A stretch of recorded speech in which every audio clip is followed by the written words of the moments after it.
Hello and welcome to the Sanderson Strategy, the podcasting home for you young entrepreneurs. We are on a mission to expand our knowledge learning from our guests who have a wealth of experience in any industry. Myself, a young entrepreneur, wanting to expand my own knowledge and help my business grow. Most importantly, develop myself learning something every day from the very people we have on this experience. Strap in and enjoy this episode.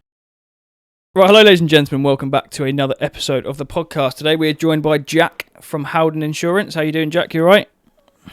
Yeah, I'm all good, mate, yeah. Right then, folks, so just before we go any further with the episode, I just wanted to quickly interrupt you to let you know that you can actually become a member of the channel, meaning that you'll have access to the Discord, which has all of our guests that we have on the podcast in there. So you can ask them any questions you have, you can get any advice, anything at all. I'm in there, chat to any of us at any time, okay? All you need to do is head over to this screen here on one of my videos, click the join button, and you'll have a list of options that you can do and choose, and you'll be a part of the Discord and the community we're trying to build. This will also help us reinvest money back into the podcast so we can go and travel and meet our guests and have a further profile of high quality guests. Anyway, back to the episode. So as usual, we like to start with the guest question from last week, who was Tom from CleanLink. So he likes to ask you, what oversights could cause an exterior cleaning company's claim to be denied, i.e. lack of RAMs, qualifications, paperwork, etc.?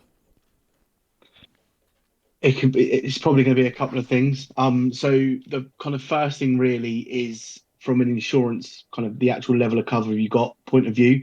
So if you've missed something on your policy documents, or you've not read something properly, or the person that's looked at it for you hasn't recognised as a risk that needs covering, chances are, if a claim comes in, the insurer could potentially kind of use that to back kind of, paying out in any situation. And another oversight I would say is missing previous damage that exists on a property. So there's a lot of times we deal with a lot of claims where our clients will speak to us and the damage was pre-existing, but there's no real way of proving either way. And because it's kind of civil liability and almost like a civil lawsuit, as it were, it doesn't have to be proven beyond reasonable doubt or anything silly like that. So it's kind of done on what's likely to have happened. And if you've got a kind of supposed innocent third party that's got property damage, insurers are likely to pay out for that, but at the detriment of you paying your excess, and potentially increases in kind of the following years for the insurance and having to declare it for every other insurance policy you've got and stuff like that. So yeah, it's probably a couple of different kind of avenues it can come from, whether it be the policy itself or just kind of not really recognising there's an issue to start with, because you just wouldn't know it exists, and then being stitched up basically. So from that, do you do things like drone insurance as well, or is that not something you do? Because obviously inspections wise you can kind of pick up what's going on things like roofs or whatever from drones. It's something that I've looked into, but I've kind of had to play with my drone, but haven't quite set it up properly yet, as in insurance and things. Yeah, so there's a few different elements to that really. So you've got the kind of protection for the drone itself. So if you damage it and kind of ruin it, I mean, I know it could be thousands of pounds, can't it, to get a good bit of kit. So there's that side of protecting things. There's also protection for if you're just kind of leisurely flying it and you crash it into someone's house or something. But equally, you've also got it kind of using it for business. So we're seeing it a lot lately with kind of roof inspections, as you say, and it gives the opportunity to get up and have a good look at any potential damage that you could make worse by chucking water on it. And it means you haven't got to run up a ladder, and you can just obviously stand firmly on the floor and kind of not risk falling off a ladder or anything dangerous like that. And so, yeah, on all fronts, we can do it. Yeah. Depending on what it's specifically for, it depends on who you go with and how it's kind of, we play the game with it. But other than that, it is something we do. I think it's just one of the things, because a lot of people are scared about like kind of quoting roofs nowadays, I find, in terms of trying to cover themselves. So I've made a waiver which by the customer will accept liability for any damage at all if water gets inside or whatever, anything like that. And we haven't seen it before we started work. It's basically on them because they have to sign it. Obviously, as a minimum, you should probably let them know at least that there's a chance that water could ingress, and that it's kind of upon them. Whatever happens, you know what I mean? Not really upon them, but it's a risk that they're willing to take. Do you know what I mean? But yeah, in terms of like the drone shots and stuff, I think like being able to get out there and see like a ridge tile, for example, could kind of be the difference between, can I give this a clean or not? And yeah, like I say, insurance wise, you guys probably definitely want to know that it's not really your fault. Do you know what I mean? Yeah, yeah, 100%. We see that a lot doing the not so much like the risk assessments side of it really, but certainly from like a carrying out kind of a pre-inspection on it and getting the customer to sign off on anything that you're noticing, because that's going to be a massive, massive help at the start before you do anything, to get their sign off to say, look, if this happens, then we are kind of responsible. There's a few other bits that sit alongside it. There's I don't know if it's so much legislation, but kind of recommendations that you should have, depending on what type of roof you got, built by what type of, depending on the material, you should have it inspected so many years for one and the other. And if it's a flat roof, you need to do it this way. So there is that kind of to kind of this in your corner a little bit.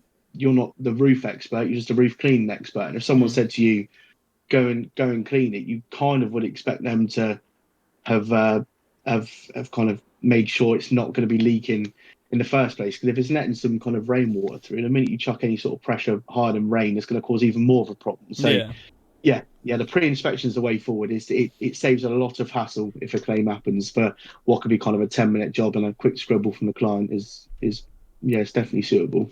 yeah. Just a general thing because obviously, like I say, anything and everything can almost go wrong when you're up there. Like in terms of yourself, safety wise, Yeah, yeah, the house, things that you don't even think about, but all these things you've got to be aware of. And like I said, that's one yeah, of them right at the beginning of the stage of getting to cleaning. Do you know what I mean? Um, yeah. I've made a list of questions, which I'm going to ask you. If you can't answer any at any point, just tell me. That's fine. Um, so, what insurance do you actually cover? So, like vans, business wise. Is there anything else that you know for people that are in exterior cleaning, what they could, they never even thought about insurance? Yeah, yeah. So essentially, the easy answer is everything.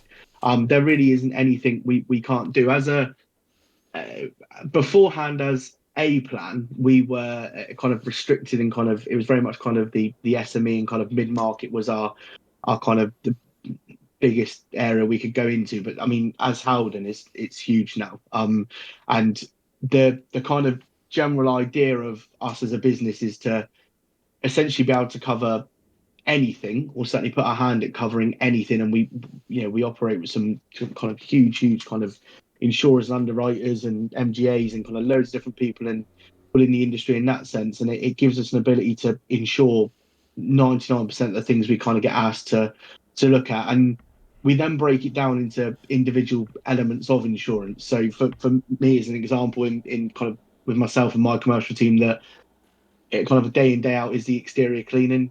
We've got other teams that insure just horse boxes, kind of the equine side of things. We've got branches that all do. So, for example, we've got every branch can insure homes, cars, vans. But yet, our branch is a specialist for the exterior cleaning, kind of vans that are kitted out with the gear, because not only do we have the insurance, but all the kind of enhancements with it. So, if there's like if for some reason your van's involved in an accident and you can't operate unless you get a replacement van that's got the gear in it, if you haven't got your water tanks and all the other stuff we'd expect in it, you just can't operate. We've got that specialism, can kit you out with that. Again, we've got other branches that deal with really high net worth stuff. So if your kind of Lamborghini or McLaren needs, when Darren's done his free pressure washer to a McLaren challenge, once he's done that, we can insure it for him. So um yeah, as a specialism, we can do anything really. This is where I get challenged on different things. I go, oh, we can't do that. But Yeah. yeah, as a general rule, there's not really anyone we can't really approach for it. To be fair, within Howden as a whole. So I've just had a question come to me actually.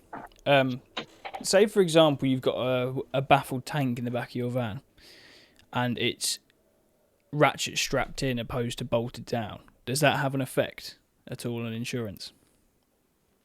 It it does, but not in a positive or negative way. It does in the sense that it changes who we speak to from a broker point of view. So some insurers absolutely love a bolted tank. Some of them absolutely love a strap tank, and the insurers that love a strap tank is for completely different reasons to insurers love a bolted tank. Basically, um, if from a theft point of view, if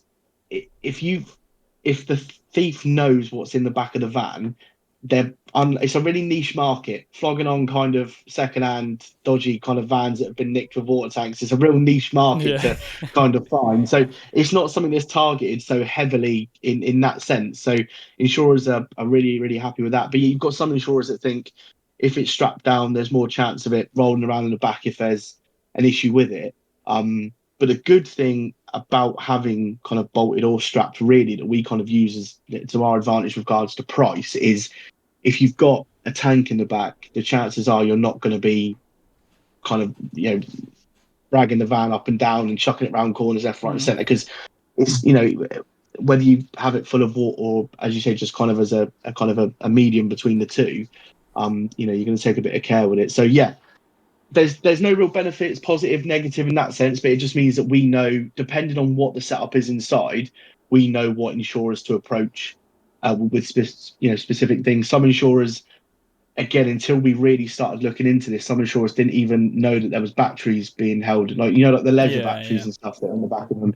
When we spoke to insurers about that, to us and those that are in the kind of the exterior cleaning game, that's a fairly standard thing to do. But when you say battery and water to an insurer, they kind of run the other way. So again, educating them on that was really good, and that actually leads on to spending time with kind of Darren at Pure Seal.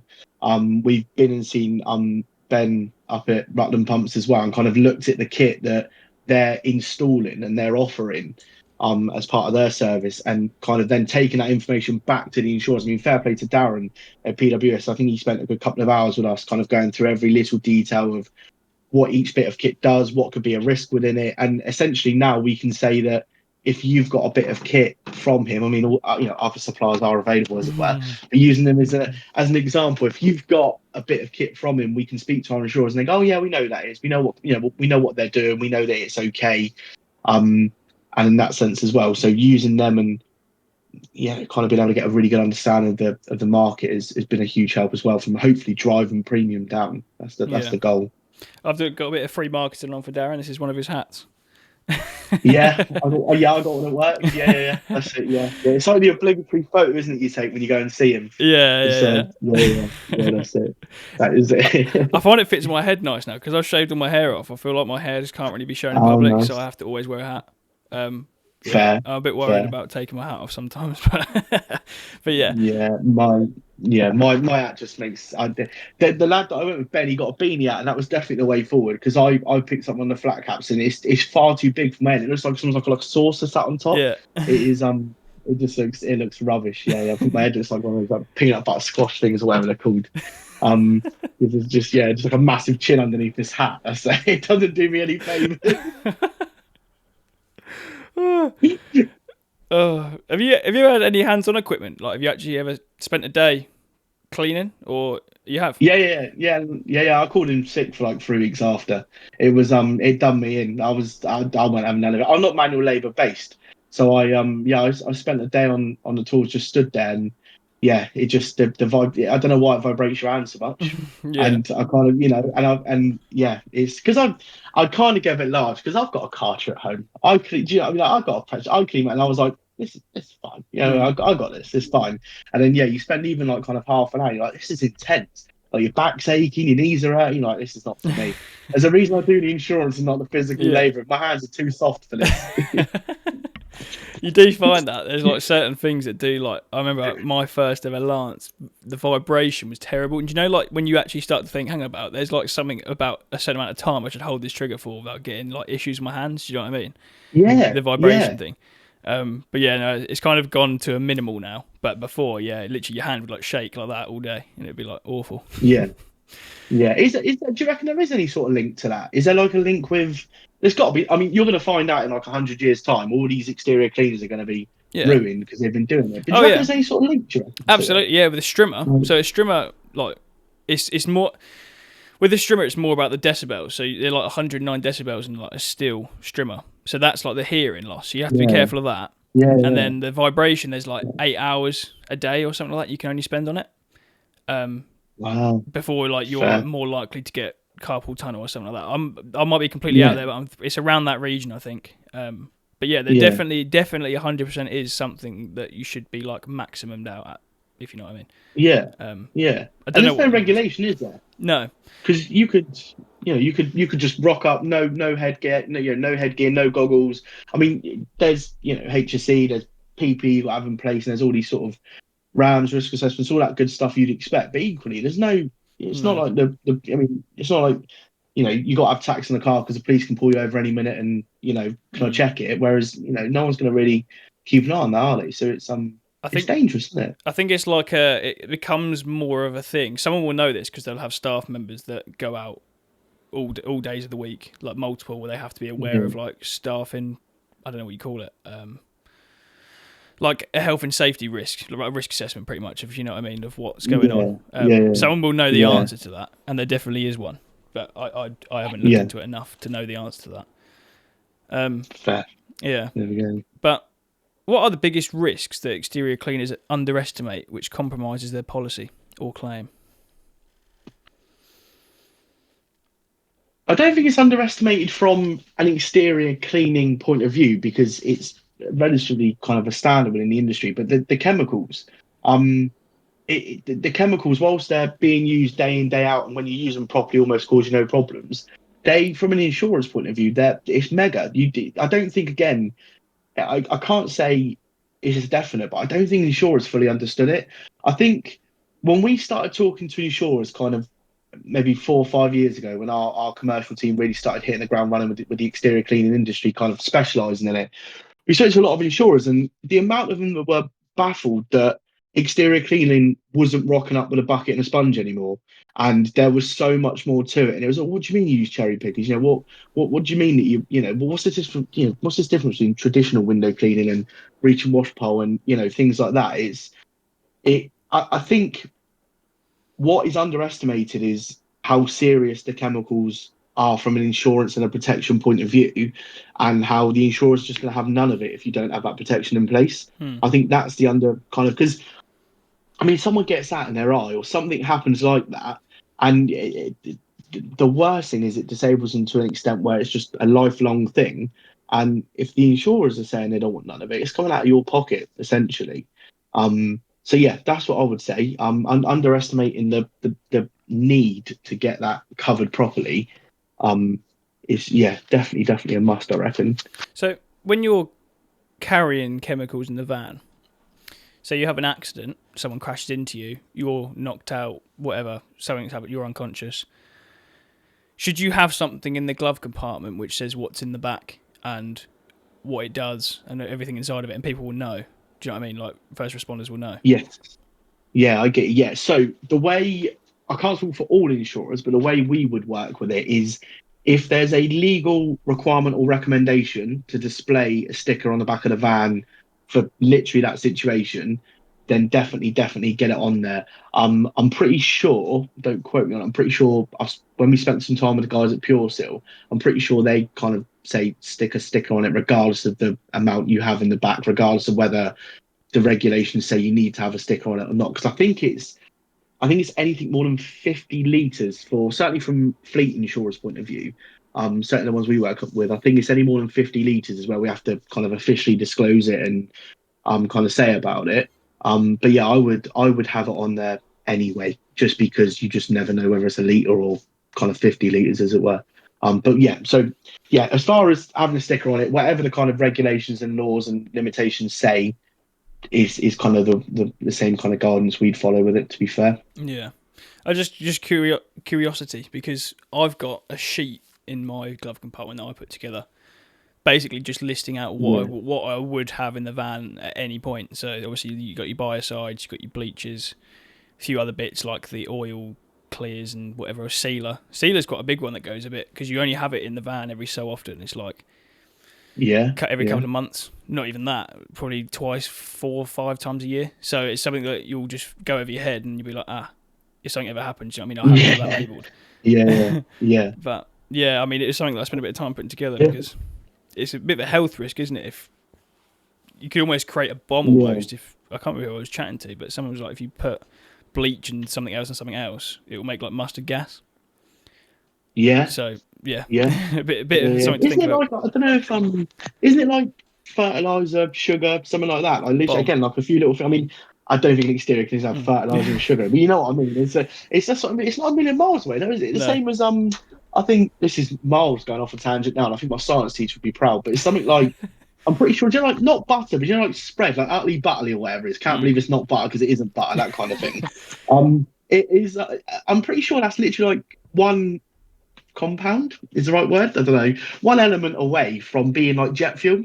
There's apparently it's literally something like there's something you put in it and it can go either way. It can end up like a plastic cup or it can end up like jet fuel. Oh my And god. I could be way off, so please shoot me down in flames if I am. But I'm pretty sure I remember our science teacher at school trying to wow us with that kind of information. That it depending on how you mix it, it could be volatile as anything. I'll timestamp where we are Yeah, now, and then go on Google and have a look, and then insert some information for yeah, you to that's it. read. Yeah, that's it. Yeah, that's it. And you'll find that I'm wildly out of whack, and it's something completely different. But It's pretty weird crazy though to stuff. think about how Yeah, things, like you say, aren't a million miles away. Like you have yeah, a flora or yeah, something in your van, utterly butterly or whatever, and then yeah. That's it. yeah, Yeah, next thing it's a firework display on the yeah. M4 or something. Oh mate, yeah, it's unthinkable, isn't it? Yeah, I can't ensure Atlee Butley in the back of your van. No. If you come to me and tell me you got that, I'm going to run a bar because I want nothing to do with that nonsense. It is great. It is crazy. I think the bomb one. I think it's fertilizer, diesel, and sugar, or fertilizer, petrol, and sugar. I think. Is it? Hang on, I'm gonna make a note of this. I can't remember when I used to work on That's the mad. farm. They used to tell me that Yeah, you shouldn't ever put a fuel in the same barn as fertilizer, because you used to have like a fertilizer barn almost that you put the sprayer in wherever yeah, else, and the diesel was literally on the other yeah. side of like the whole area. So and Wow. it was just like a Yeah, massive no. Do not ever do that. yeah. But yeah, That's crazy, isn't it? That is crazy. Yeah, I don't know. but I don't know. I sometimes think how like just ignorance is bliss sometimes with that, innit? Like how many times do you think you're because do you know what I think, right? And again, apologies for the tangent, so this can be cut, but what if like so essentially, do you know like nuclear weapons, hmm. right? They're not made on army bases. They're not made where we're gonna fire them from, hopefully we never do. But you know Yeah, what I mean? So A to B, how do you not follow one of them down the motorway? yeah. How do you I know never like, even thought of how it. do you know where it is? Do you know what I mean? Because I don't know the symbol for there's a nuclear bomb on the back of this lorry. You don't No. know, do you? Yeah, you could just be right Scary, behind mate. it, and then they slam on their brakes, it comes flying at the back or something like that. Yeah, exactly. Yeah, you're there smoking your fag, and it's the last Yeah. fag you ever smoked. Uh, Oh, it mate. I mean, is. go back to your questions. Yeah. I've No, boiled it's it. it's Go back. fine. It's absolutely fine. Could you share a real life example of a claim that could have been avoided, or if not, could you give a hypothetical based one? Ooh. Yeah, going back to the checking for issues kind of before you're cracking on with the work, I would say. That is the main one we see so often where it's just gutting to hear about it. So the amount of people that call in and say, look, so and so's, one of my customers, Doris down the road has said that I've scratched their windows or I've, ruined the guttering or something along those lines. And it could have been avoided just by getting Doris to sign a document saying, yeah, I know it's there. I know there's an issue.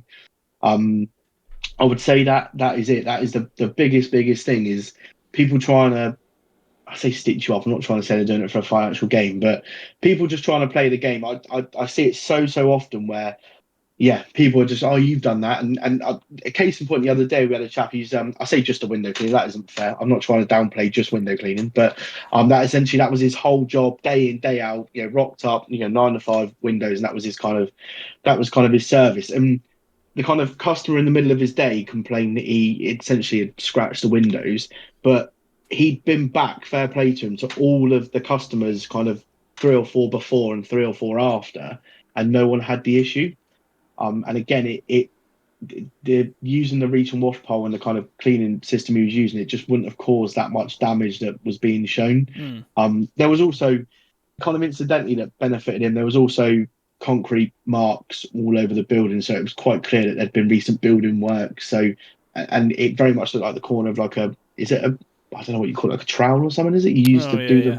brickwork. It was quite clear that it's probably caused by a sharp object like that rather than a stone caught in the brush or something. Mm. Because there just doesn't seem to be enough pressure behind the brush. Whilst there's enough to clean the windows, there doesn't seem to be enough to actually dig a stone into Yeah. the glass, as it were. So, yeah, again, could have been avoided if he'd have just maybe noticed that there was this damage on it beforehand. But the issue with that is you've got to then write that into your time, haven't you? Because whilst the quick windows can take, say, 10, 20 minutes, if you then need to do a proper full on pre kind of site, inspection before, you've got to write that into the time you're on the site and potentially up your kind of fees and pricing because of it. But yeah, that's what I would say. Definitely Yeah. avoid it if you can do one of those assessments first of all. Um, and on claims as well, actually, I was going to mention it because we've had quite a few now recently. It's becoming almost comical. We've had a claim recently as well where someone's property is too clean. They didn't like the colour of the tiles underneath the dirt and have put in kind of a claim and yeah, we're just trying to work out how you politely go jog on. Mm. But yeah, so that's again something to I know it's but maybe kind of trying to educate the customer and say, look, this is the colour of the tile it's going to be, and it's not because of the chemicals being used.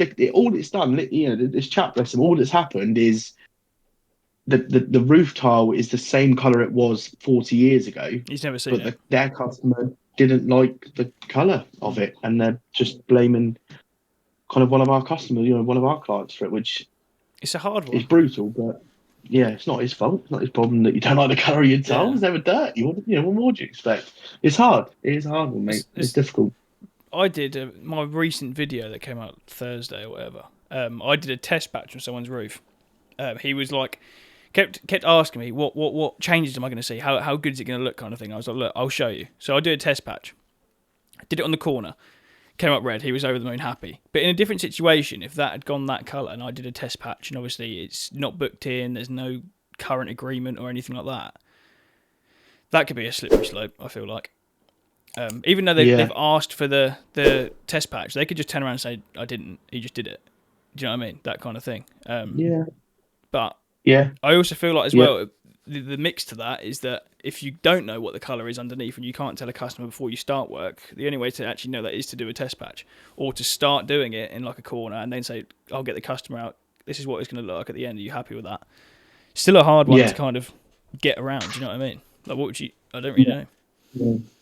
Yeah, and a lot of people get caught out by doing like so they'll be on site and they'll be cleaning one element of the property, and then the customer will go, "Yeah, Alex, yeah, I'm well happy with that. Can you do this bit?" And then you do that, and the assessment and the kind of the review you would have done prior to the work you started, where it's kind of just been sprung on you don't really do that bit, and you just crack on. So you may have done a test patch the first time round, and this is actually is what happened. They done kind of like almost like a roof of an extension, and the customer's well happy with it, and they've then gone, well, yeah, do it on the roof for us, done it on the roof, and that's where they then not like the color of the tiles because it didn't Mm. match. But they didn't know because dirt matched dirt, and then you cleaned it, and then red didn't match grey. So yeah, so again, and they annoyingly did a kind of a test patch at at the start at the bottom on the extension, and then just didn't do it above because they thought the tiles were going to be the same color, to be fair, and they weren't, and that's where it's gone. And as you say, it is a slippery slope. It's a nightmare because it's a back and forth, and it just becomes a who's shouting the loudest kind of. Yeah, And then yeah. if the claim if the claimant in that situation isn't happy, they go down the financial ombudsman route, which delays everything, extends everything. If your policy is due for renewal whilst all that's still ongoing, you're going to be paying a premium for potentially the claim existing until it's sorted. So that's one of the worst things that can happen in insurance is a claim ongoing at kind of renewal stage because you get lumbered with having to pay a premium because the insurers go down a worst case scenario. So if you've got a claim open, there's like a £5 reserve on it, insurers will quote the renewal based on having a £5 claim on your file, and you may never have it, and you may never would have had it, and there was no chance it's ever going to happen, but they need to play the worst case scenario, and you get Mm. stitched up and have to pay a premium for it. And some insurers will give you some money back. So if the claim goes away within that policy year, some insurers will say, look, yeah, you paid an X amount extra, we'll give you that back. Other insurers are just like, well, it's the kind of hit you take, what we call minimum deposits, so you don't get nothing back. Mm. So again, it's just a slope. It's a rubbish world that seems to be kind of the place we're living in with regards to legality. And I genuinely blame these no win, no fee adverts you see every 30 seconds on TV. And I think everyone just sees it as free money. And it's, I'm just going to try and sue as many people as I can. And, kind of you kind of throw mud at a wall kind of thing and see what sticks. And then it's like you say, it's protecting yourself because no one else is going to protect you. If you know what I mean. And so we can do our best. Legal cover we can put in place. You can insure yourself to the hills, but essentially, if you've got someone that's going to try and play the game, you got to kind of back yourself as much as you can before someone tries it. Kind of tries it on. So yeah, it's brutal. It's like I say, it's an endless thing. We could talk all night about things that are, can we insure this? Can we insure that? One that I often think about actually is if you're plugging in your extension lead into someone's house for like the gutter vacuum in or something like that, they trip over inside. Is that your fault or their fault over the wire? It's difficult. Yeah, it's really difficult because it's that argument of it's there to be seen. So it's kind of like the difficulty is kind of where it lies with different situations. So if you was to park your car in the middle of the road and I drove around and crashed into it, you're not really at fault for parking your car there. I'm there because it's my fault because you're there to be seen. There are other different in different countries it means different things, and you can just plow into someone if they're an idiot and get away with it as it were. But that's kind of how it would be. So it's annoying that the insurance wouldn't then switch over and use that situation because you could then argue, well, the extension is there to be seen. But I think 9 times out of 10, the insurers are probably going to deal with it because ultimately it's something you did, which was part of the course of your business and completing the task that you're doing. And they've, fallen over at themselves, whatever it may be, off the back of it. It's we had a chat the other day. Another example where he cleaned someone's windows, I think, or gutters, and it was during the January period, and it just the ice it just froze, turned to ice, and someone slipped on it and put through an employer's personal injury kind of claim on it, like a public liability claim. And what can you do? On one hand, you're thinking, well, you're a bit of a muppet for going outside. You wouldn't go outside if it was freezing normally. No. So in my mind, I'm thinking someone's chucked a load of water on the floor. That's not a good idea to go have a walk over it. But equally, you can't blame someone for doing it. And who's at fault? He's not in control of the weather, but should he have known better? I don't know. It's just a can of worms, isn't it? It is. Yeah, it's carnage. Yeah, and a lot of insurance is based on case law and the outcome of certain things. Because what they tend to do is when you get the outcome of a case in court, that it'll kind of then set the precedent going forward. But there's so many different variations to one little thing. Yeah, it's you could sit and talk for hours and hours, but I appreciate that insurance is one of the most boring subjects in the world. So I don't want to rabbit on too it's much interesting. It's interesting for us because obviously we need to know what we are kind of dealing with day to day. Because like I say, the little things that you don't even think about. You've left the property 20 minutes ago. You're at your next job now. It's iced on the windows. Lady's falling over. You don't know anything about it until you hear about it. Get an email, call, or something like that. Yeah. And you're like, what? Do you know what I mean? Yeah. But it's just you almost got to have a bit of paper, isn't it? I told the customer, don't do this. I said, don't go outside. After you've done the, after you've used some sort of chemical doing the cleaning, whether it be the hypo or the biocides or something like that. And you always, I know a lot of people, I spoke to a lot of people and they said, I always say, don't let your dogs run out in the garden for a while. Let it just kind of settle and get gone first, I know there are some type of chemicals that can be reactivated with rain and all that kind of stuff. And you could say until you are blue in the face, don't put your washing out, don't let your dog come out to the toilet, don't let all this stuff happen. And then you're still going to get, like you say, an email or phone call going, the dog's burnt its paws on your chemicals and stuff like that. So yeah, it's a nightmare. You just got to protect yourself, or else someone's going to stitch you up, basically. Yeah. No, it just like you say, everything comes into it, doesn't it? But yeah, no, I've got, like I say, my brain's just working about hypothetical things. Yeah, I get you. How is the insurance industry adapting to the new risks, such as changes in environmental regulations? It's got its finger on the pulse, definitely, because insurance needs to lead by example in that sense that we need to make sure that if certain regulations are coming into play and there's certain do's and don'ts within any industry, not just exterior cleaning, but any industry. We need to be looking at how that changes the insurance market. The DVLA now are, I think, with kind of pickup trucks. I think they're now, or these double cabs. I think they're going to class them as a car rather than a van, or vice versa.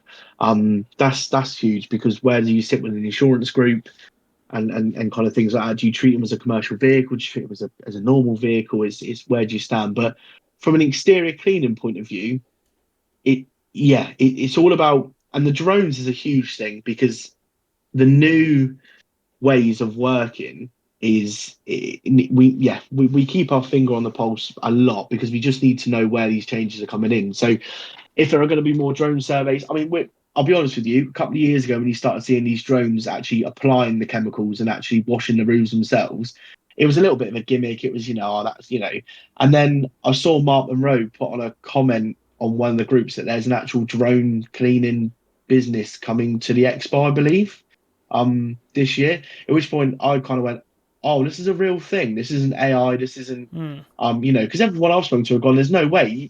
The minute you release a bit of pressure out of the hose there, the drone's flying back in the other direction.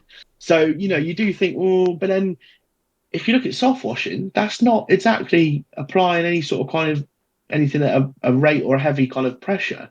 So maybe it's going along that kind of route. So, and it's really hard. This age of misinformation, which is a word I've heard far too much about lately, but it is scary, because you don't know what's AI, you don't know who's saying what, you don't know what's true. So yeah, we keep our finger on the pulse. We look at regulation constantly. We're constantly in contact with Chris and the guys at Pure Silt in regards to chemicals and what the safety are, what the safety regulations and measurements are around those. And as I say, we talk to Darren at Precious Washers quite a lot.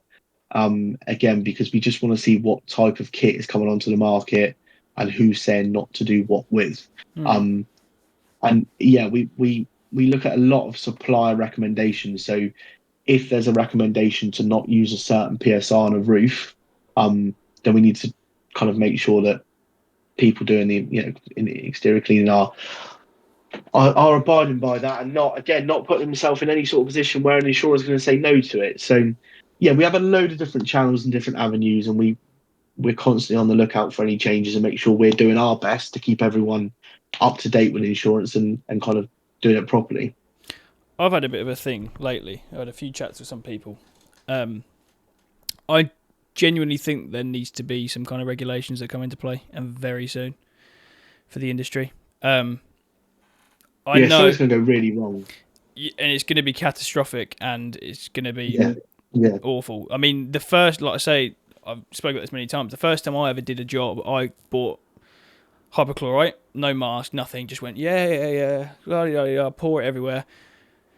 I don't know what it's going to do. I thought it was just like chlorine, bleach, whatever. I know bleach, obviously, you don't want to get it on you, but what more do you know than that? And then, you learn job by job by job by job. You do that with biocide the first time. Or anything, like even hyper, like the same. Do you know what I mean? Like, there's so many things that just aren't even thought about until you're a bit down the line. I definitely think there needs to be... It has to be the chemical-related things. There must be some things that you must do in order to use these chemicals and buy them, like a license kind of thing. 100%. Yeah.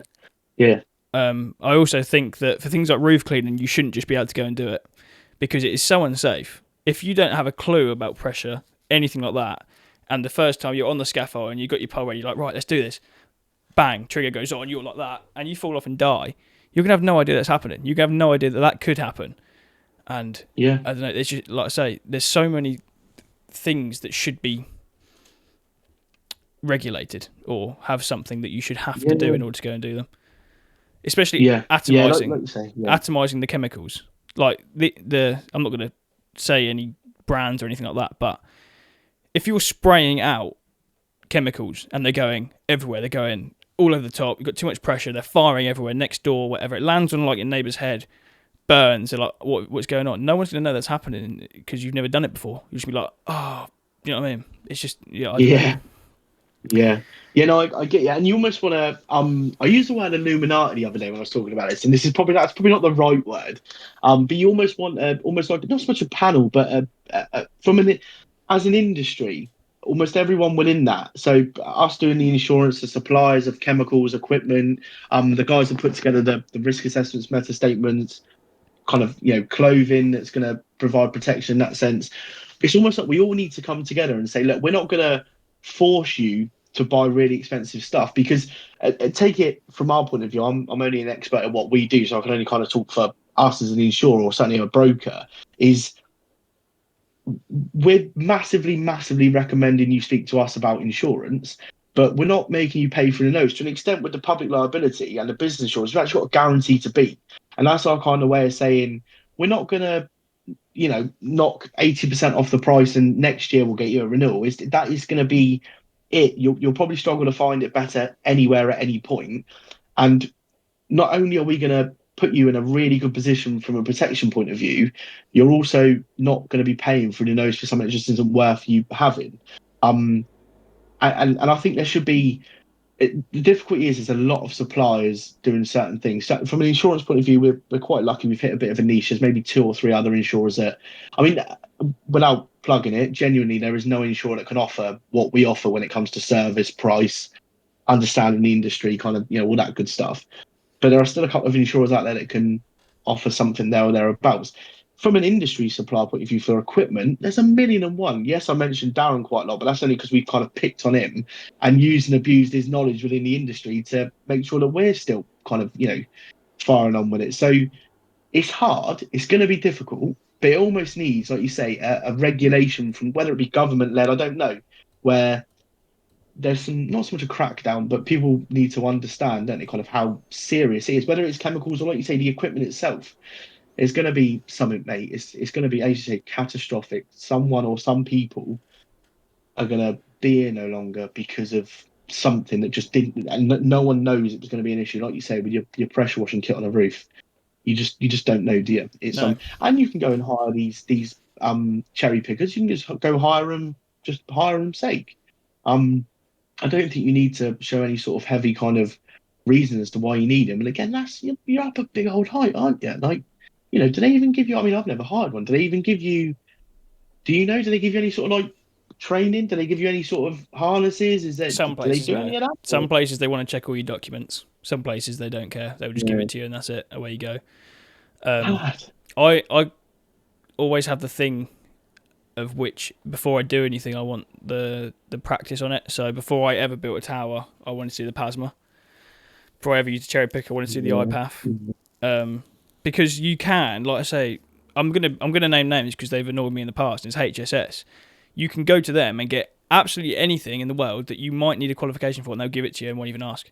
The towers, for example, you don't even get an instruction manual when you first get your one from them. You don't even get told how to build it, and if you've never done it before, the chances of you building it wrong are 95%, 100% of the time. Even like the sides, if you don't have them facing in, you have them facing out, and you lean on it a little bit, they're going to go, and you're just going to fall flat on your face yeah, from the top. yeah, There's just so many things that you need to know before doing anything that it just seems stupid that we don't already have these in place. yeah, yeah. It's crazy. And again, I know I keep banging on about the insurance, but I don't understand because we have to obviously know the industry, kind of our competitors within the industry, and I still don't understand how insurers are allowed to. And I won't say names, but there's a very very big insurer that have got a really catchy radio advert on at the moment, by the way, that I can't help but sing along to when it goes on. I feel like I'm kind of, blasphemy as it were. But they sell insurance and it doesn't cover property being worked upon, and it and then you'll look at an electrician's insurance. It doesn't cover phase three work. You think, what electrician doesn't really touch phase three now? There's a lot of like new builds that have got phase three kind of, and as I say, keep it relevant to exterior cleaning. How can you flog an insurance policy to an exterior cleaner that doesn't cover them for actually exterior cleaning? It absolutely baffles me. I think what who's not stepping in here? Like, and the reason no one can step in and do anything about it is if you question the insurers, they'll go, oh well, if you look at this small little line of text in this 4,000 page document, we stuck it right in the middle, so you're just about falling asleep when you get to that bit. if you read that, it does state clearly that you're not insured for X, Y, and Z. It's like, yeah, but you can't expect some person who is not an insurance expert to read through all that legislation and kind of legal document and just expect to pick that up. I just think it's horrific, mate, that you can that people can even do it. And yeah, as you say, I don't get that you can be given equipment and just not know how to use it. I don't get it. There's almost regulations for having regulations' sake, but not in the right places. It's weird. It's dangerous. Yeah, very dangerous. Yeah, there's just like a million and one things. I mean, I'm not with you guys, but I am going to move over. My expiry date is May 29th or something like that.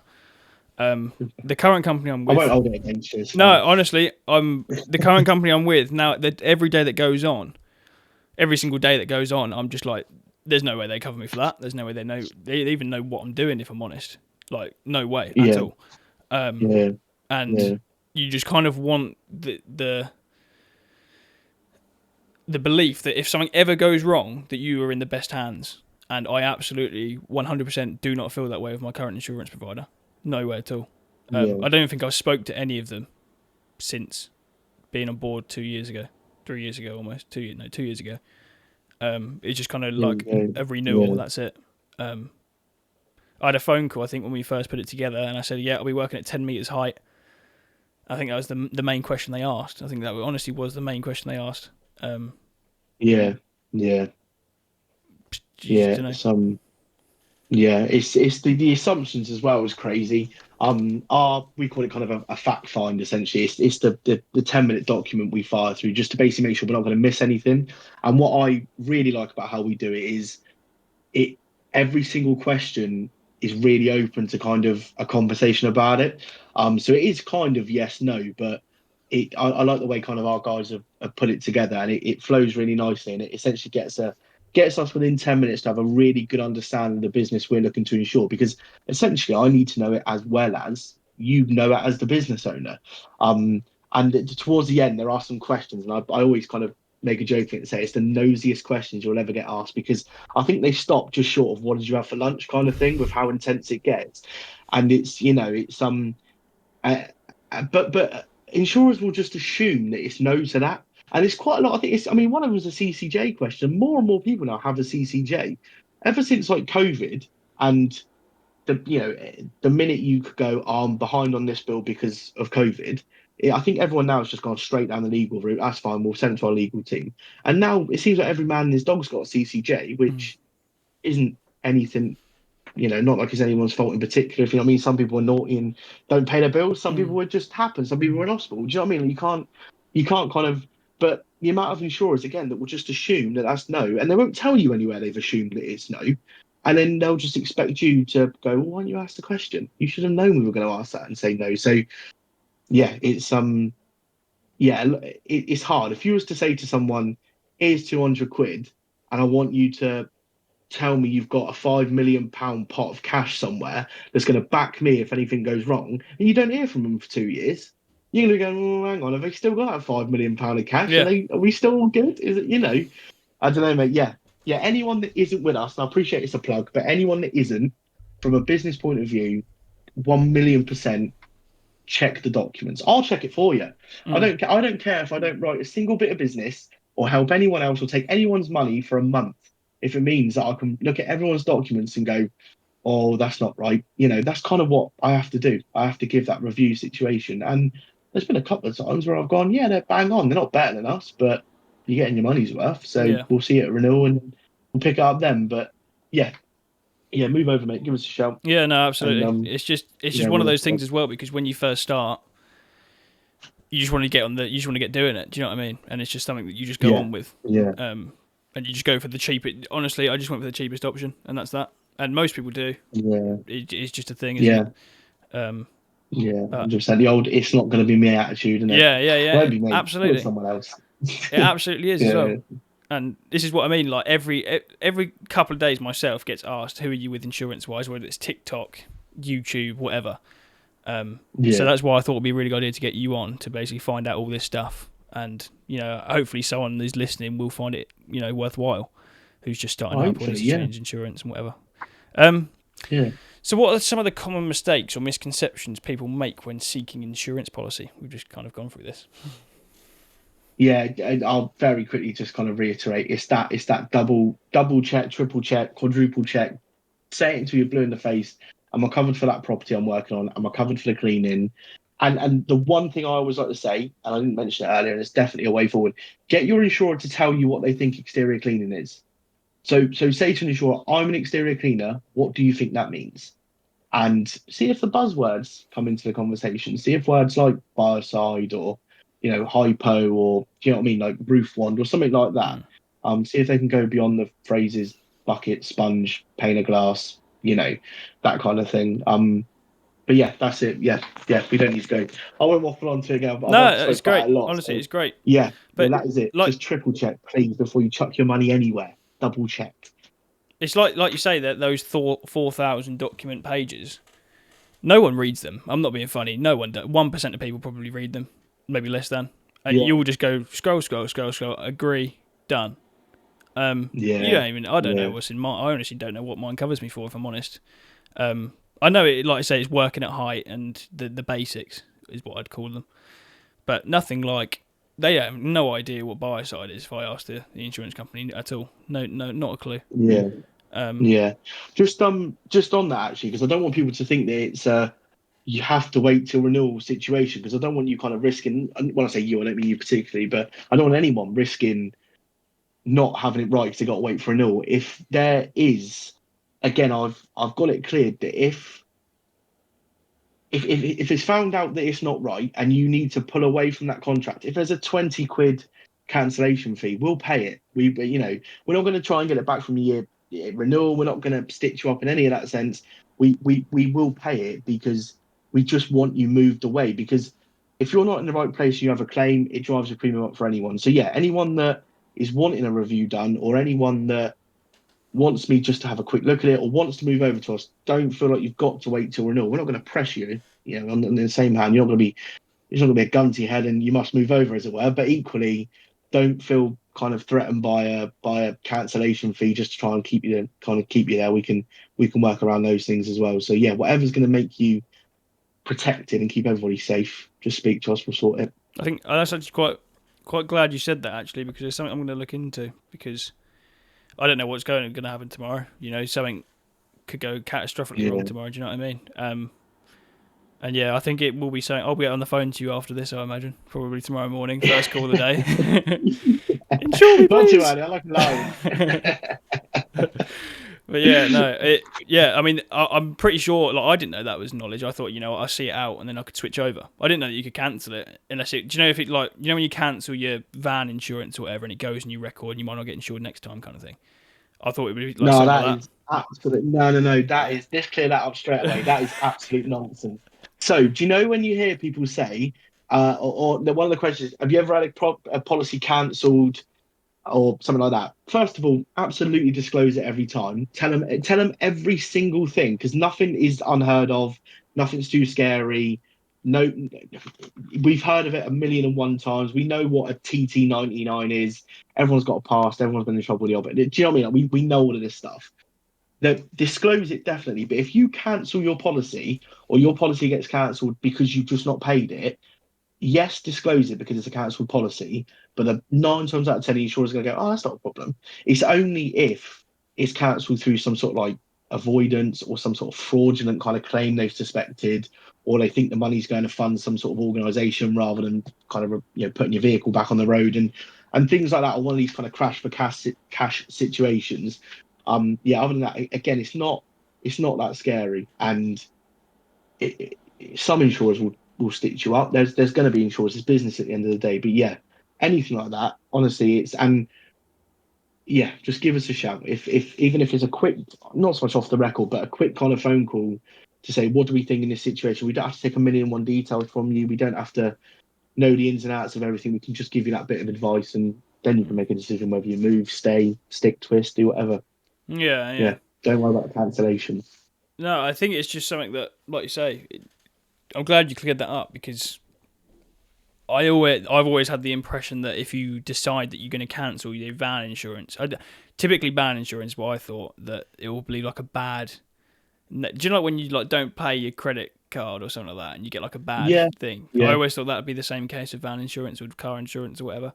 Um, but only like you say if you're you haven't disclosed something or you're yeah, a fraud yeah. in or whatever. Yeah. Hmm. Yeah, that's it. Yeah, yeah. It's basically utmost good faith is the posh words behind it. Is that that's all it's based on. We just have to trust you're going to tell us the truth. But insurers are clever. There's this database they use that links. Yeah, I'm sure I can say. Yeah, I don't think it's a secret thing. There's basically this database that links basically all financial industries, so insurance, banks, kind of like solicitors. It's essentially like a big group, surveyors, that kind of thing, and essentially the system talks.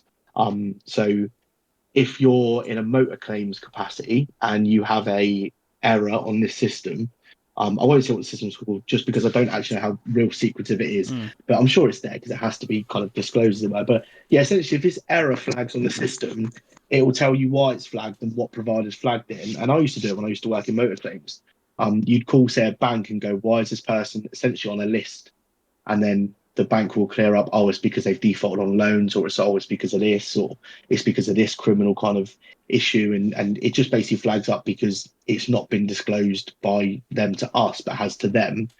And again, it's just helped to just clear up any sort of fraudulent activity. All of this red tape, you've got to just thank fraudsters and criminals for it because they're the guys that have ruined the trust that insurers had on people in that sense, to be fair. Yeah.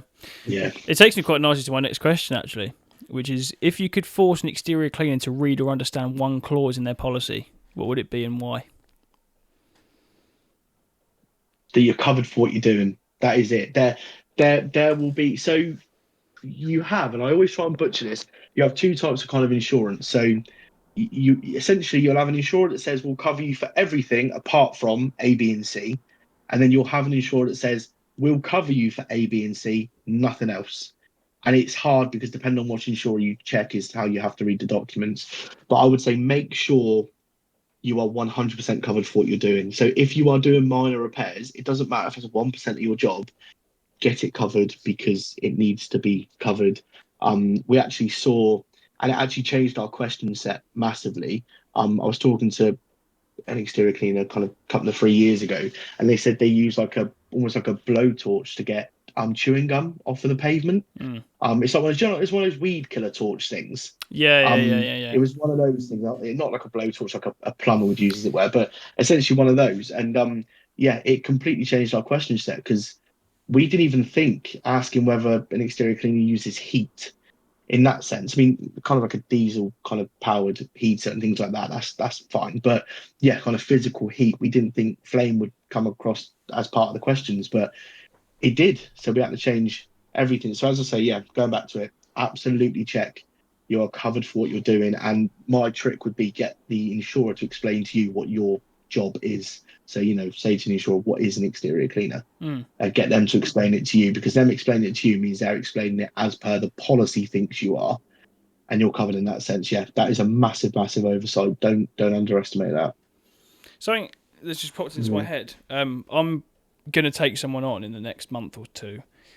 In terms of little things like not securing a ladder to the roof rack or touching the exhaust of your engines or whatever you've got on, do you have to write absolutely everything that could possibly ever go wrong up? No, because it's done on common sense, to be fair. Right. So if you are taking on someone who's inexperienced and you say to them, jump up there and attach that bit of guttering, and it's two new lads, and you haven't told one of them to foot the ladder, and next thing, the ladder was up the ladder is now not up the ladder and kind of splattered on the floor, that's probably going to be on you because you're not really trained them properly in that sense. But if someone's going to be a melon and stick their hand on an exhaust, where even someone who's not in the game, or I think probably my 5-year-old would know that was hot, if that makes sense. Yeah. If you lean on it accidentally, that's not going to be an employer's liability claim. It was purely accidental. You've done it yourself. It is what it is. But yeah, again, just protect yourself the best you can. If you've got the time to write every single little thing up, get it written on there. But equally, you've got to trust a little bit that these guys will or girls will know what the crack is. And it's essentially instruction. It's instruction and responsibility. So if you give them instruction and something goes wrong because of that instruction's wrong or not quite there with it, that's going to be something you've got to worry about, and that's going to be your problem. And if they're your responsibility and they cause damage or injury to someone else, again, that's going to be your problem. Yeah, yeah. There's loads of little things, and their capacity in your business still requires you covering them to an extent. I speak to a lot of people where they say, "Oh, it's all right. My mate so and so just kind of he's a labourer on a building site. And when he's a bit quiet, he comes and helps us." And but he's got his own public liability, and you're like, "Oh, okay, cool." So did you use your equipment, wear one of your t-shirts, and kind of rock up in your van representing your company? Well, yeah, you should probably have some protection for him then, because they're still the contract is still between you and your customer. So if he causes a problem, and his insurers are not going to cover him for cleaning, they're going to cover him for being a labourer on a building site. So again, it's a minefield. It is a minefield. And this is why you're better off just giving this problem to someone else like me and saying, "This is my situation. Just make sure that I'm good to go when I rock up to site." It's a million and one things, mate. And I genuinely couldn't sit here and go through it all because we just haven't got time in the world because there are so many different scenarios. But it's a minefield.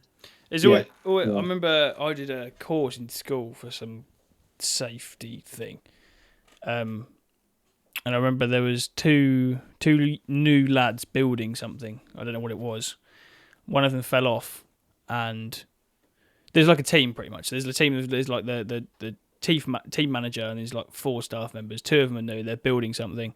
One of them falls off and dies. Yeah. Turns out there wasn't all these things that covered you, or wasn't shown what to do and all sorts. And it comes back to the owner or the person in charge of that person because they haven't given him proper instruction or things like that. Yeah. Like I say, it just makes you think there's like so many things. Yeah. I've always had a bit of a trust issue anyway with staff, and never really wanted them to stick them up on a roof and feel that first kick, or deal with anything like chemical wise or anything like that. Yeah. Just for their safety more than anything, because unless you're so and so, you care about people and you don't want them to get hurt or deal with something in 30 years time. Things like asbestos tiles. Do you know what I mean? Like I would be so worried if I was just sat in the office all day, sent someone out to quote, sent someone to send the quote, and then sent lads to do the work. I hadn't seen it once, and no one knew that were asbestos tiles. They cleaned them 30 years later. This and that's gone wrong. Oh, honestly, there's so many things like you say we could talk about.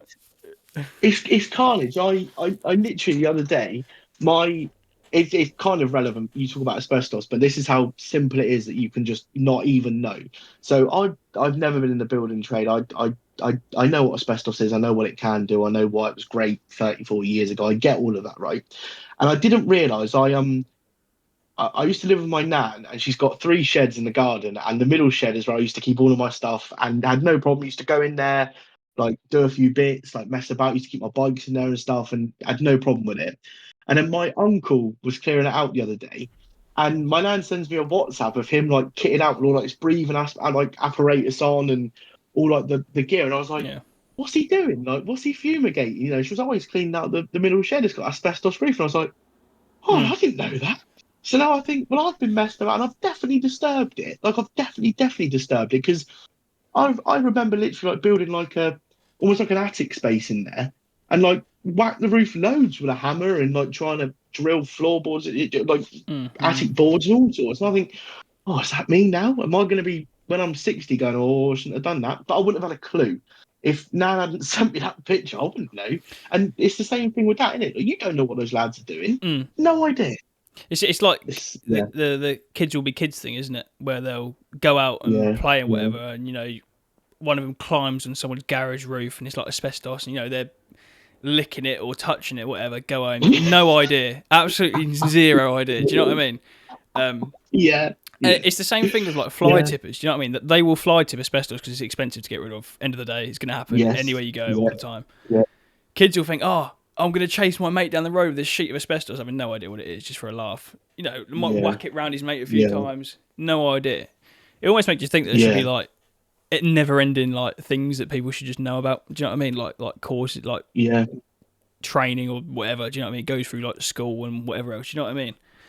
But yeah, yeah, yeah. It's mad. That incidentally, like household disposal is the hardest trade to try and insure.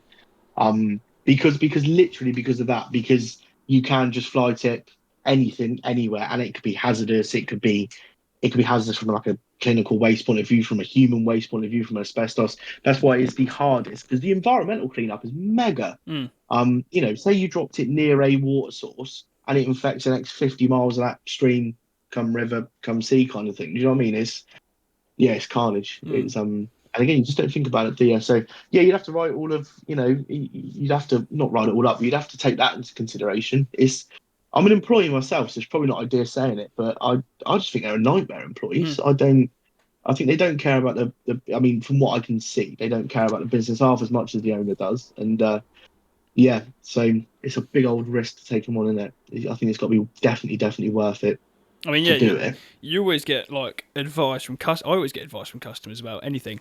You'll always meet the old business owner or whatever else that tells you things and whatever else. Yeah, And yeah, he was literally. There was actually one today, and he was telling me about ethos and work ethic and things like that. And he was like, you must find someone that's the same as you are. And I was just thinking, it's like impossible. Like I actually genuinely think it is impossible to. Do you know what I mean? Like find someone that yeah, isn't the yeah, same yeah, wavelength. Do you know what I mean? I find nowadays, like yeah, yeah, I'm 21, and people that are my age, similar, younger, slightly older, we're all like in this weird generation of on our phones all the time. We're all. I'm not saying yeah, I'm saying myself included, but I'm not as bad as some people. Like some of my friends will spend, like you can check screen time. We'll spend 10 hours on TikTok, 10 hours on this. yeah, All yeah, day it's like on your phone environment. And hiring young people now, it just comes with that. It just comes with the whole thing of they're going to sit on their phone at every given moment they get. Do you know what I mean? And not be aware yeah. I get you. of what's going on. Yeah, yeah. TikTok as well has ruined the attention span of everyone, hasn't it? Because it literally the old 30-second video, and that's Yeah, it. Move on. You watch anything else now? And anything with an advert, you think, how dare you chuck an advert in this? yeah, yeah, It's yeah. It's Yeah, crazy. it's disgusting. I watched the Super Bowl yesterday, and it seemed like every 30 seconds, it basically was literally an advert with a couple of bit of sport chucked in the middle. Like it was, yeah, it's a lot to take on. And you've got to give them almost sick leave, as it were. Mm, So not horrible stuff, but if someone's got a hangover and calls in sick, you can't say to them, "Behave." yeah. I saw you down the pub on Snapchat or whatever it is. Do you know what I mean? You have got to kind of give them a bit of slack. So yeah, it is. Yeah, it's a tricky one. I think the only person that would know or care about a business as much as you, providing you do get the odd good ones, but it's probably another director. So Mm. someone who's I think it all comes Is at down to the stake. risk and what you could lose. Yeah, exactly. Yeah, yeah, 100%. I think once you've got that pressure behind you, I think some people just aren't. I'd never be able to start my own business. I've got so much respect for people that go out and start their own business, because I think, well, what if I'm sick? What if I need to take a day off? What if I just haven't got the balls to do it? To Mm. be fair, so hats off to any business owners, because I just couldn't do it. Fair play to going out and trusting yourself and putting yourself on the line, and because anything could happen, couldn't it? So Yeah. yeah, so lots to think about, mate. Yeah, definitely. I've thought about instead of taking someone on, is to like join forces with another company similar to what you do. Do you know what I mean? Like you go out and you do jobs together and this Yeah, and that. yeah, In terms of insurance, if yeah, we go back to insurance, do you just cover yourself as in like self-employed insurance, or if you're yeah, yeah. So insurers, for some reason, insurers really don't like it. And if someone know, I say if someone knows the answer, it'd be great to know it, and I probably should know it really. But essentially, if you have, because they're what we call kind of like bona fide subcontractors. So if I had a business and you said to me, can you kind of go and not so much do it on my behalf, but kind of I'll play middleman. I'll win the contract for you, but you go and do the contract, mm, and I'll keep 20% of it, you keep 80% of it. If you have more than 20% of your finances within the business for the year, involved with another business like that, and I don't mean one business, I mean all of them collectively, insurers hate it because you're it's such a lack of control of what could go wrong. Even though it'll be on that contractor's insurance, there's still such a lack of control because you're not on site. You don't really know what is or isn't happening. Hmm. It's really hard to do it. Um, but yeah, it'd be safe because you'd be winning regardless. Um, but yeah, it's insurers would hate that from the insurance point of view. Yeah. You would just insure yourself as a sole trader basically, but um, yeah, you wouldn't get far. Yeah, No, I mean, one of my friends is trying to start a garden maintenance slash landscaping slash tree surgery business. There's been quite a good contract come up for the council. He wants to go for it. Hasn't got his insurance. Asked me, could I do it through you and I'll do the work, this kind of thing, whatever else. I politely kind of declined, just because it just wasn't really kind of my cup of tea. Do you know what I mean? To be focusing on yeah, my stuff and then having yeah, this go wrong, and I've got to be involved in something I don't even know about. Do you know what I mean? So, but yeah, I mean, it's quite a tricky one because it all sounds good in numbers. It sounds good, like, oh yeah, I'll give you 20% a year, and it's like 10 grand. You're like, woo, you know what I mean? Away with it, go, off you go. You have yeah, no idea what it entails, and ultimately it falls on you. If they don't show up for a month, oh well, it's on you. It's yeah, on you. Do you know what I mean? It's just like what, yeah. yeah. I don't really know what Yeah, to say. it's not worth the risk, mate. Really not worth the risk. Um, and businesses see through it because that happens so much. Businesses see through it. Businesses see through the amount of people that I get phone calls from, and they say, "Oh, can you quickly chuck something together because I need a contract. I need a proof of certificate of insurance kind of yesterday, and I've told them I've got insurance, and I haven't got it." I'm like, "I can, but when I give you this certificate that says you've got insurance, fair play, you've got it, but it's going to say from the 10th of Feb for the next 12 months, and they're Yeah, going to go, but you've just got it today. You yeah, didn't yeah, have yeah. insurance until after this year." And they can see through it now. That's the difficulty. I can do my best to hide as much as possible, not illegally or in bad taste or whatever, but just because I understand why you need it, and I understand there are so many operating without it because it's just an expense. Yeah. But yeah, they just see through it now. So yeah, any games like that, they'll go, well, why are you contact on behalf of him? And they'll just smell a rat, mate, and Hmm. that'll be gone before you know it. So yeah, and then he'll never win it going forward, or you'll never win it, or yeah, I think you're probably on the right lines for getting rid of that one. To be fair, that contract. Say if in a hypothetical world I started tomorrow and I went out and did my first job, I didn't have insurance. All goes well in my head. Nothing's gone wrong. However, the customer's grass has died. It's all gone orange or whatever from a leak that I have no idea about. I'll then 2 days later call you. Oh, I need insurance. I need insurance. I'm just curious and or what, like if anything goes wrong, I need to be covered. This and that. Still have no idea that this has happened. And then I'm insured by you. Whatever. Happy days. And then a week later, I get a call saying all my grass is dead. Would that then be covered by you because I'm insured now, or would it be because it didn't start before? Do you know what I mean? Yeah, no, because it's outside the period of insurance. Mm. The only time, well, no, it doesn't. Yeah, no, it just wouldn't work. No, because it's outside the period of insurance. If you had insurance and then the insurance ran out and the claim came through whilst you had insurance in place, that previous policy would deal with it.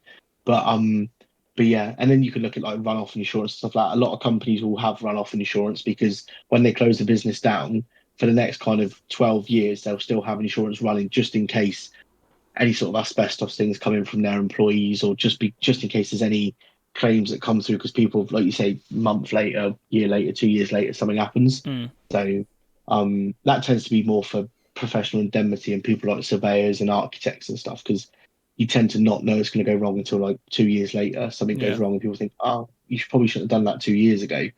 But yeah, you get that kind of thing. But yeah, essentially, mate, it will only cover it if it's in that period of insurance, that year, basically.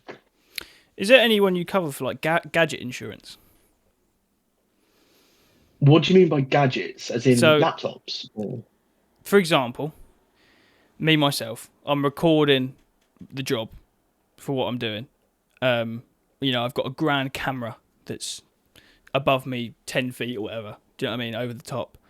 Wind Yeah, blows yeah. really hard. Do you know what I mean? Falls off, cracks, whatever. So gadget insurance is something that you also provide. yeah. It's essentially would be kind of your equipment. So it'd be under kind of almost like a non-manual equipment element of the policy. Mm. But yeah, it's definitely there. What do they? I think they call it business content. I think is what the Oh, okay. insurers kind of officially put as the word is business content. Certainly from the insurers we use, majority of them. Yeah, you can have it. Yeah, Yeah. yeah, Okay. definitely. And it fits under a different kind of section as the kind of almost like the mechanical stuff. So your kind of hose reels, your poles, your pressure washing equipment, that's different to that. But yeah, phones, laptops, as you say, kind of, anything like this would be covered. Mm. Okay. Yeah, I was just curious because obviously I don't have insurance for those things because they're just cameras. Do you know what I mean? They break, get a new one. Yeah, Do you know what I mean? yeah, Um, that's it. Yeah, yeah. but yeah. What makes Howden stand out, and how far are you willing to go to be number one in the industry? Oh, mate. Purely because I'm competitive, I will go to any extent to be number one within the industry, although be it fairly. I will do anything. I will work in the evening if that is better for people. We trialed it, it works. We just didn't see much of a demand, so we stopped doing it. Um, with that, I was conscious that you tend to only do the cleaning when it's daylight. So if I'm trying to get hold of you and rabbit into you for 15 minutes about your insurance between the hours of 9 to 5 or kind of beyond that slightly, you're not making money from it. So we will happily kind of jump on and spend an hour in the evenings doing what we've got to do to kind of work around you. Um, eh, what sets us aside from everyone else? I think it's. I mean, we're broker of the decade. We're not broker of the decade because we're doing something wrong. So we're clearly smashing it and doing something right. We're taking huge numbers of clients from other providers, and not only are we taking them from other providers, they're then not going anywhere else. And they're not going anywhere else because we just put it up every year and it isn't really questioned. It's because every year we do the work behind the scenes to make sure you're still in the right place with the same insurer, the right insurer. The insurer's stance on that industry hasn't changed, and everyone's still happy with it. And then we call you to say, "Oh, any changes?" And if there is, we'll redo everything. But if not, we've done all the work in the background. Um, Service when it comes to claims, any changes, any legal assistance you may need. We don't have to be taking money from you to offer kind of advice and a service in that sense. Um, we can kind of cross-reference different policies. It can all be bolted into one. There's there are a million and one reasons why I think we're miles ahead of the game, and I genuinely, like I say, will do anything. Coming on podcasts, doing YouTube videos, which I want to do. I'm driving our marketing team crazy at the moment because I want to get involved in the opening of an envelope if I can. Um, just because I want to show I've got a lot of respect for this industry because they've they've allowed me from an insurance broker and an insurer point of view who are, let's face it, insurers have a good old reputation for themselves of being a bit naughty and not paying certain claims, which I'm sure most of the time is kind of unfounded. But equally, I kind of get why there is that kind of thought of what these guys are about. And for an industry to give us that opportunity and to refer and recommend as much as possible. Like you said earlier, within the Discord or whatever it is, there's kind of quite regularly people going insurance this, insurance that, and recommendations coming our way. That's a massive thing for us. So if we can repay the industry by giving you as best a premium as possible and the best service possible and the best levels of cover possible for doing that, I will do anything. I will, Hmm. like I say, work in the evenings. I'll go to every trade show possible. I will come to site and I will stand there and watch you do the work for 2 hours and point out where I think you probably need insurance in that sense.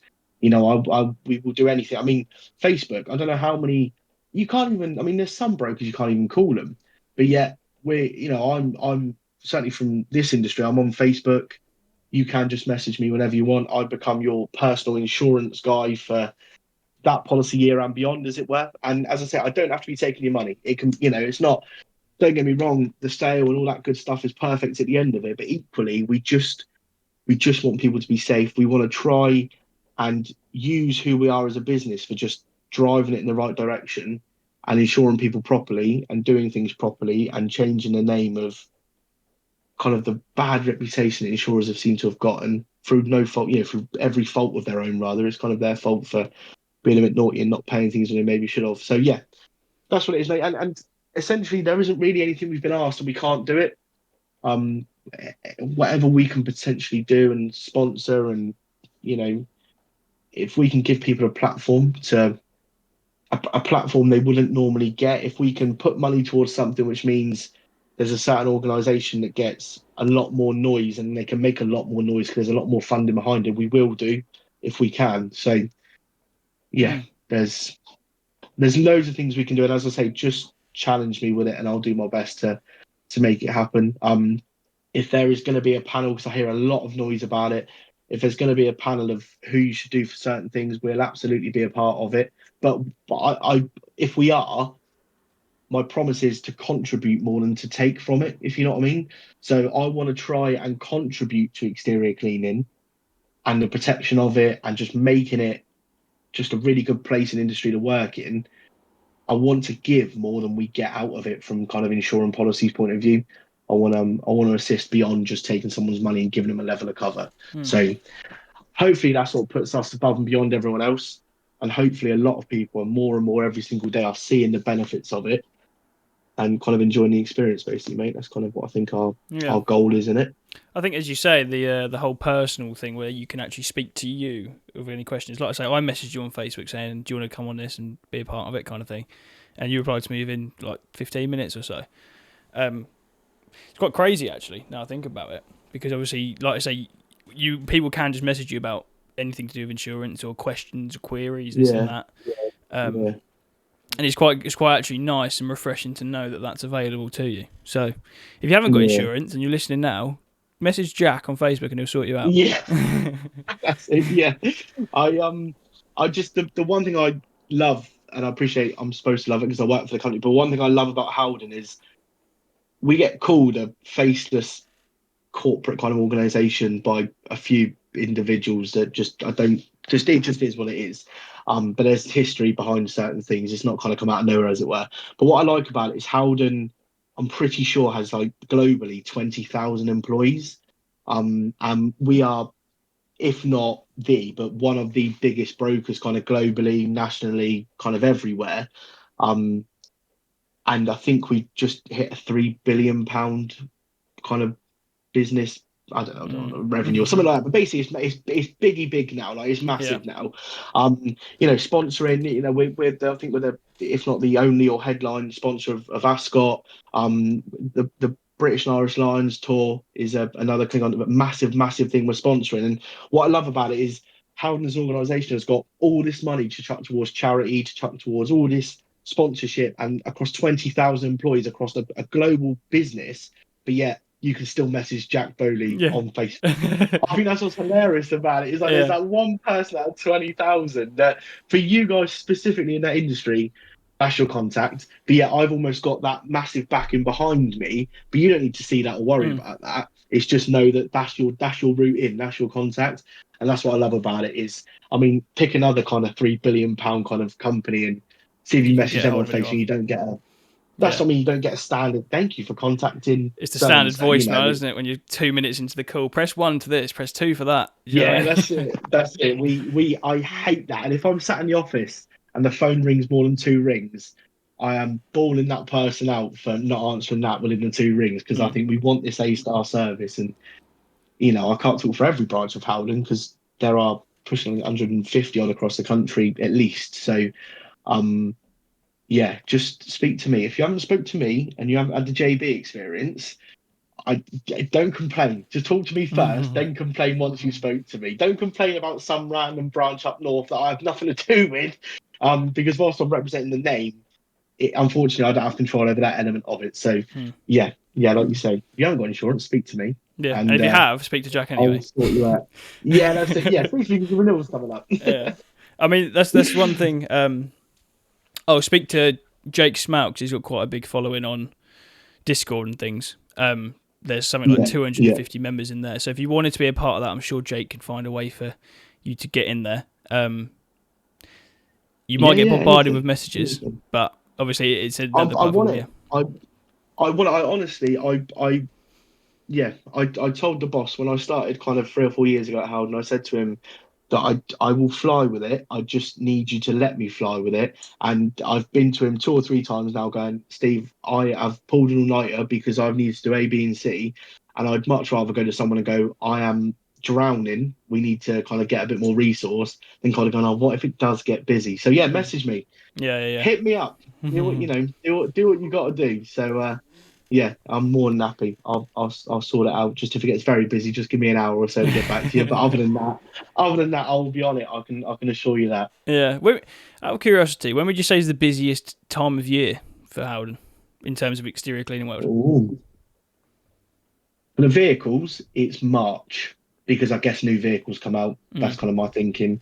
And it depends. There's two periods that are quieter, and that is summer, like peak August, and probably from December onwards, mid-December till kind of maybe January 1st is a relatively quiet time.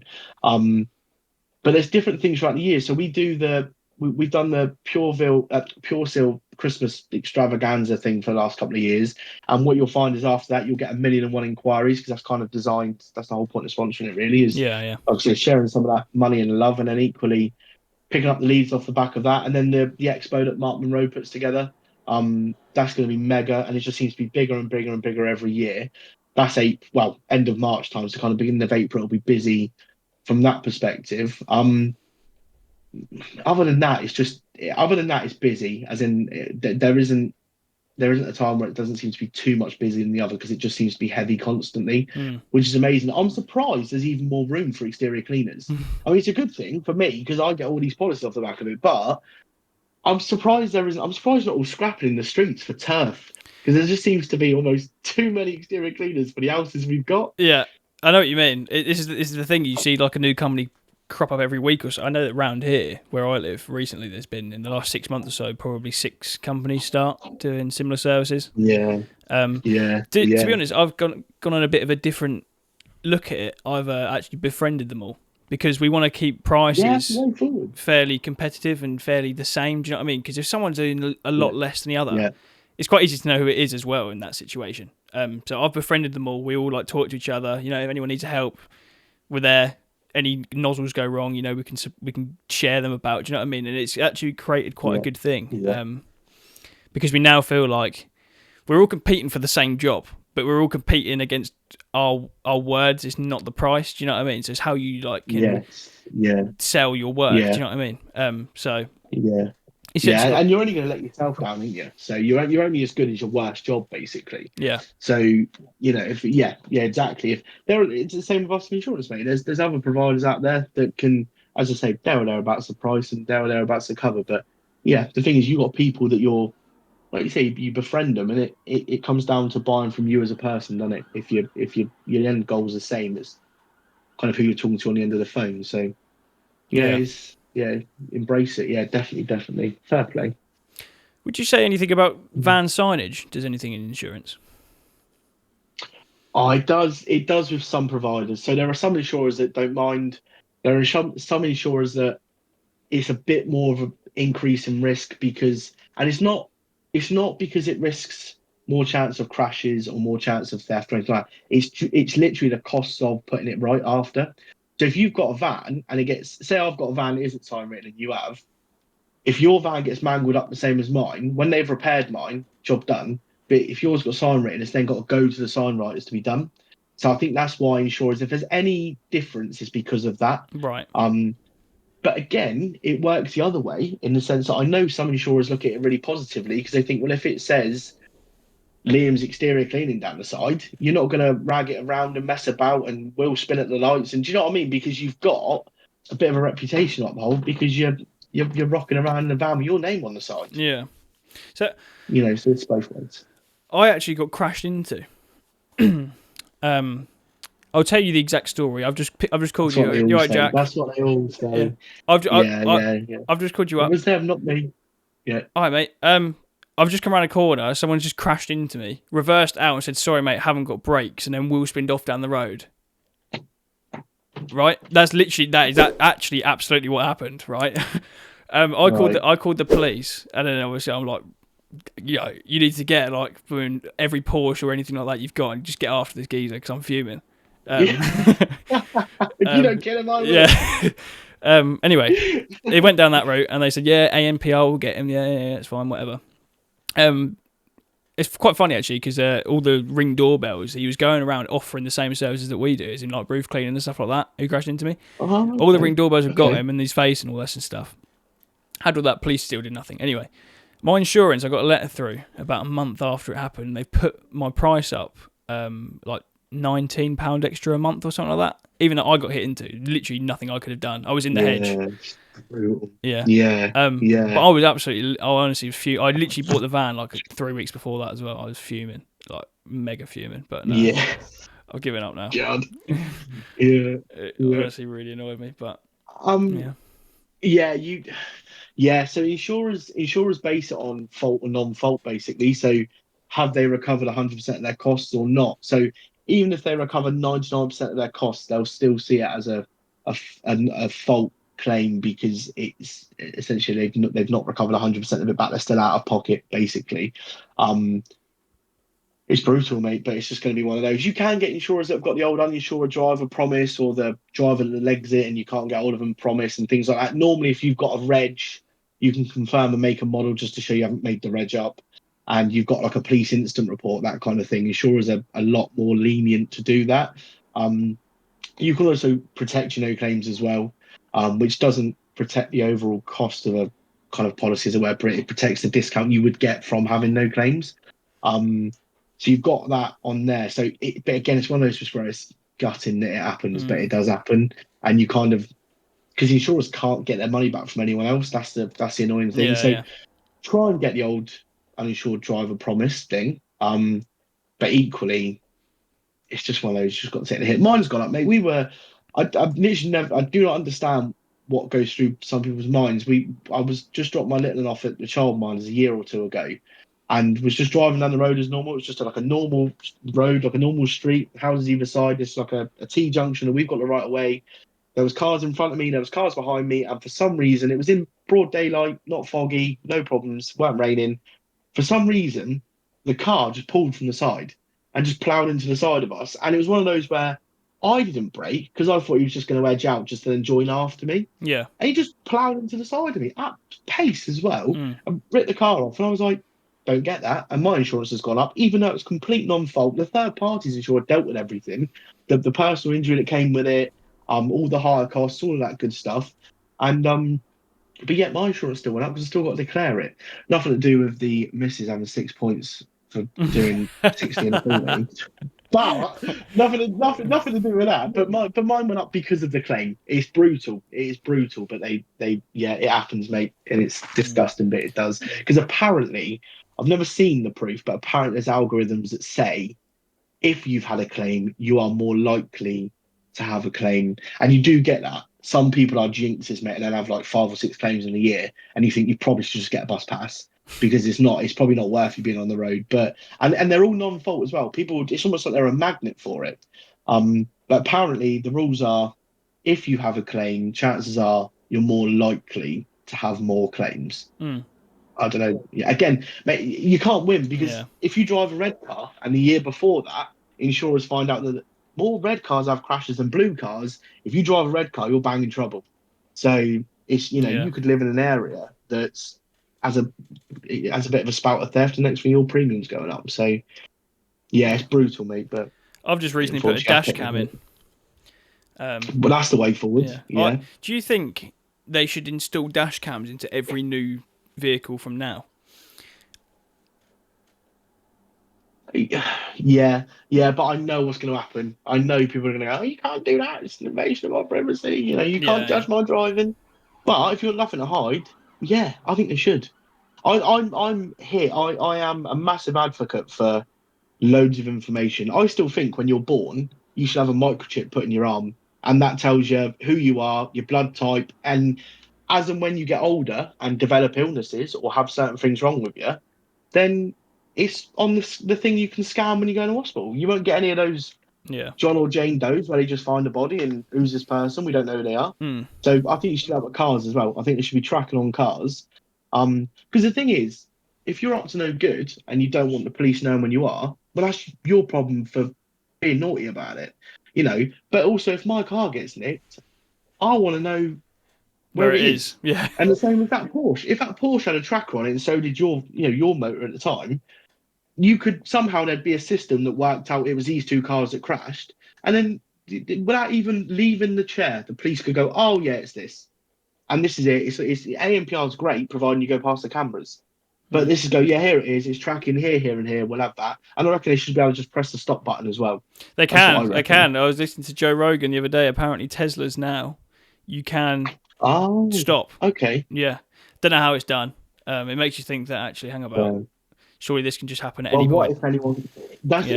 it's that kind of abuse of the power in it. Like, what if someone gets hold of that and just decides they're going to do that? It's just turns the car off as you're going 70 on the motorway and just all of a sudden stops. You know what I mean? Just they don't like it. Yeah, it's just one of them. It's not ideal, because it can still go wrong, can it? But yeah, that's mad. But I think they should. I think they should. And a lot of insurers now, when we were talking to an insurer came in to see us the other day, and for their fleet policies, when you buy a fleet policy for every vehicle you've got, they will provide you with a camera and install this like camera for you. And it basically is a dash cam that records, but when it senses an impact, it will automatically start uploading to the cloud. And if you call the insurer within half an hour of the claim happening, regardless of who's at fault, they will waive your excess, regardless of who's at fault, because they're so keen for you to use this, because the information literally is king in that situation. And having that information is just mega, and they can use it, and it saves hours and hours of time, kind of admin time for these claims teams having to work out who's done what. So it's a good idea. I think they should. I think they should be in there automatically. I think there should be cameras that are running all the time in cars that can detect stuff. It's almost like it should be like seen as like a seatbelt or something. You should have a dash cam. Do you know what I mean? Yeah, just make it normal. Yeah. Make it normal. Yeah. It maybe it doesn't pick up audio, but it can see what's going on, because 99 you might record 1,000 hours, and the chance of anyone even seeing those 1,000 hours is very minimal, unless you're like one of those that are prone to have an accident every 2 days or whatever. So but as you say, people get funny about things, don't they? And it's a new thing and whatever else. They won't agree to it, but I always get a bit sketchy about it, because we've got with our insurance, we've got one of those. It's not as much a black box, but it's one of those things where it records how well you drive, and if you drive well, you pay less. If you drive badly, you pay more each month. And so far, my score's at I think it's like 75 out of 100 or something. So it's like it's I feel like it's good. It doesn't say I've got a bad phone score or anything like that. It's good as gold. But there are some times where I'll jump in the car to go to the shop, and I'm like, oh, I don't need to put a belt on, and then you'll hear the seatbelt noise go like dong, dong, and I'm like, oh, what if it's listening to me, and what if it knows I'm already seatbelt? So I just put it on quickly. I'm like, So I think, what if they use that against me if something happens? So I just think I'm not even going to risk it. I'll chuck it on. My old van. Sorry, go on, carry on. No, I was just saying, I think they should. I think they should have everything everywhere. Yeah, go on. My old van never used to make a sound when my seatbelt wasn't on, so I used to forget, and that I'm so glad I never got caught for that. My new one, sounds like we're being raided or something. It's like it's so annoying. But it's there for your safety, isn't it? I mean, you're not going to complain about it, but the trouble is with it as well. It doesn't stop. I plug it in, but say for example I'm moving like 10 meters. I won't plug it in. I'm not going to put it in for that. It then won't stop until I've taken my keys out of I can turn the car off and it will still beep until I've gone like that. You got to take it out. It still beeps. Yeah. Yeah. Pain. I think they do it just to wind you up sometimes, don't they? Oh, it's a safety measure. No, it's not. It's not. It's infuriating. You've done it on purpose, and you just blame it on being safe. That's all you do. Yeah. It's just to wind me up. However, lights can make that noise all they want, because flat batteries are not what you need at any point. Do you know what I mean? Yeah. The lights make as much noise as you want. Remind me, but yeah, that's a shout. Yeah. That is true. It's mine kicks off all the time. I didn't realize the other day I got in it. It's like there's a -4 alarm. But another alarm went off because it then was below -0 or below 0. And I was like, oh, it's a different noise but it's just going off. You kind of panicking because you think, what's going on here then? Yeah. Have I pressed some sort of secret ejector seat thing and I've got to hold on? Or I don't know, mate. I don't know. So you think, what's going on? I wonder if anyone's found out the answer yet. If Flora or Utterly Butterly makes a bomb. Yeah, that is. Can you imagine that? Did you talk about insurance? No, you're talking about bombs. Yeah. Well, thank you very much for joining us, Jack. Have you got anything else you'd like to tell anyone? No, it's been a No. pleasure. Thanks for having us on, mate. I Yeah. appreciate it. As I say, insurance, people are probably reading that and going, oh, I don't want to watch that one. But hopefully we've made it a bit funner, more fun. Uh, uh, But I really appreciate it, mate. I think there's a big ask around this. Not specifically like, oh, get Jack Bailey on it. It was more of a fact of like, there's no information out there from insurance providers for the industry, and obviously Yeah, you've come on and spoke to people, and people will watch and listen, and they'll be like, actually, I'm not with Howden or whatever, and they'll be like, yeah, right now I'm yeah. more aware of what I need to do, and I'm really this is partly why the reason why I started this podcast, because I'm a terrible person for getting in the van and not knowing what to listen to, so I end up just dead silence. So now podcasts are like the main thing. I know that a lot of people listen to podcasts while they're driving, so Yeah, a lot quality. of people listen to this, surprisingly. Yeah, Listen to me talk that's good weekly if it ago. helps. Yeah, but Yeah, that's it. Yeah. if you haven't got insurance or you need insurance, please make sure to message Jack on Facebook. He is now in my Discord, but I was like I say, I'll speak to Jake and get you in there if you want to. But yeah, Yeah, please, mate. Yeah, anything. cheers for joining us, Jack, and I'm sure we'll speak very soon. No worries. Thank you, mate. Cheers, Cheers, guys. take care.